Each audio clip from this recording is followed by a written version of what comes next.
मार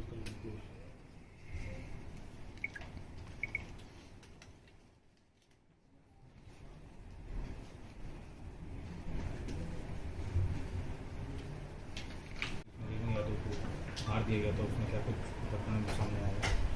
देखिए, दिनांक 3 अक्टूबर को थाना पीजीआई पुलिस को एक सूचना मिली थी कि रेणु यादव पत्नी रमेश यादव, जो कि बाबू खेड़ा कल्ले पश्चिम गांव की रहने वाली हैं, कुछ अज्ञात व्यक्तियों द्वारा इनके घर में चोरी के इरादे से घुसे और इनको घायल कर दिया गया, जिसके बाद इनको जब अस्पताल लेकर गए तो इनकी मृत्यु हो गई। साथ ही साथ एक पुलिस को ऑडियो भी साझा की गई थी, जिसमें कि इनके जो पुत्र निखिल यादव हैं, उनके द्वारा ही बताया गया था कि ये जो चोर हैं उनकी मां को घायल करके भाग रहे हैं और अब निखिल को मारने के लिए उनके पीछे भी लगे हुए हैं। इसमें हमने मृतका के पति की तहरीर पे संगत धारा में अभियोग पंजीकृत कर लिया था और इसमें 5 टीमें हमने इसकी घटना के सफल अनावरण के लिए गठित कर दी थी।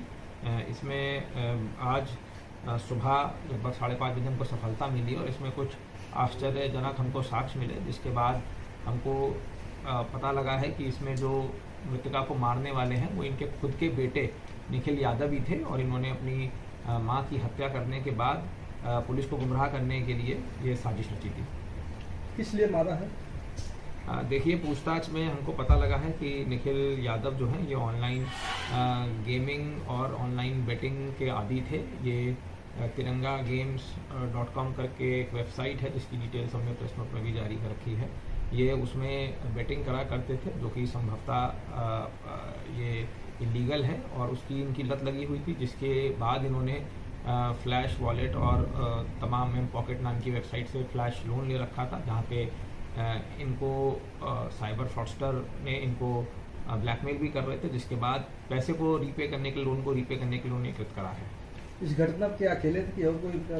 देखिए, घटना में ये अकेले ही हैं। इन्होंने बताया है कि जब ये घर पे ज्वेलरी चोरी करने गए थे, अलमारी से ज्वेलरी चोरी कर रहे थे और वहाँ से निकल के जा रहे थे, तब इन्हें शक था कि इनकी माँ को इसके बारे में पता लग गया है, जिसके बाद इन्होंने पास में पड़े पेचकस से उनके गले में पहले पेचकस मारे और उसके बाद पास में पड़े सिलेंडर से उनके सिर पे चोट मारी थी। सर, ये हत्या के बाद सर कहाँ थे, कितने दिन ये कहाँ इन्होंने देखिए, इन्होंने जब ये हत्या कारित करी उसके बाद ये अपने पिता की जो स्प्लेंडर बाइक थी उस पर बैठ के वहाँ से निकल गए और ये कैंटोनमेंट होते हुए चारबाग रेलवे स्टेशन पहुंचकर इन्होंने त्रिवेणी एक्सप्रेस जो ट्रेन है वो पकड़ ली थी और उसके बाद ये इनकी गिरफ्तारी फतेहपुर से हुई है। और इन्होंने घटना करने के बाद इन्होंने पुलिस को गुमराह करने के लिए अपने मामा को, पिता को और तमाम मित्रों को फ़ोन करके ये बताया कि ये जो चोर है जिन्होंने इनकी माँ को मारा है वो इनको भी मारना चाह रहे हैं और उनसे बचने के लिए यहाँ से भाग रहे हैं। ये आदि था तो इसका कितना ट्रांजैक्शन निकला है, कितने साल से खेल रहा था ये बेटिंग है? देखिए, पूछताछ में इन्होंने बताया है कि लगभग 1 साल से इन्होंने 50 लाख रुपए का आदान प्रदान करा है इस गेमिंग ऐप के, गेमिंग वेबसाइट के माध्यम से और हम इसमें भी इसकी वैधता के लिए अभी हम सुपीरियर अथॉरिटी से पत्राचार भी कर रहे हैं। बताया गया है कि ये गेम ऑफ चांस है, गेम ऑफ स्किल नहीं है, इसमें ये जुआ सट्टा बिल्कुल बैंड है ऑनलाइन। इसके लिए हम इसकी वैधता के लिए हम कम्युनिकेशन भी कर रहे हैं। सर, ऑनलाइन गेम के बारे में क्या परिवार को पहले से मालूम था?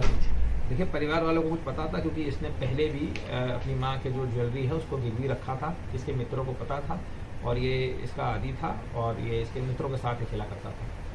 सर, कितने कैमरे देखे गए होंगे लमसम इनकी गिरफ्तारी के लिए? कई 100 कैमरे हमने देखे। सर, ज्वेलर्स वाले सामान गिरवी रख लेते हैं तो इन पे भी क्या कुछ ऐसी कार्रवाई होगी जो?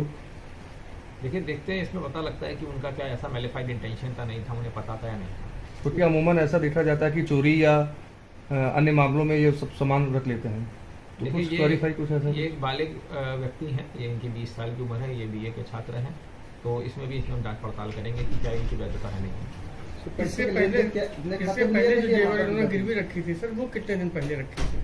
कुछ महीने पहले इन्होंने रखा था, एक बार इन्होंने ज्वेलरी रख के गिरवी रख के उसको छुड़ा लिया था, उसके बाद दोबारा भी एक ज्वेलरी उन्होंने वर्तमान में भी गिरवी रखी। इस बीच सर परिजनों को पता नहीं चला कि जेवर गिरवी रखा है? परिजनों को इसके बारे में जानकारी। सब पैसे के लेन देन अपने खाते में लेते थे कि परिवार के भी खाते में लेते थे? देखिए, पैसा ये खुद लिया करते थे, ये इनका ऑनलाइन वॉलेट जो फ्लैश ऐप है ये अपने खाते में लिया करते थे और उसके बाद फिर ये गेम में जो पैसा जब उनको रीपे करना होता था, गेम वालों को, जुए को जो पैसा देना होता था, उसके लिए ये ऑनलाइन पेमेंट करते थे, UPI QR कोड, जो कि वो सब ऑनलाइन डिजिटल प्लेटफॉर्म से उसके माध्यम से करा। सर, माँ ने विरोध जताया था या केवल शक के दायरे में ही मार दिया है? देखिए, इन्होंने पूछताछ में बताया है कि इनकी माँ जिस कमरे में ये चोरी कर रहे थे बार बार आ जा रही थी, उसके बाद ये आके सो गई थी, तो इनको शक था कि इनकी माँ को पता लग गया है, जिसके चलते इन्होंने अपनी माँ को मार दिया।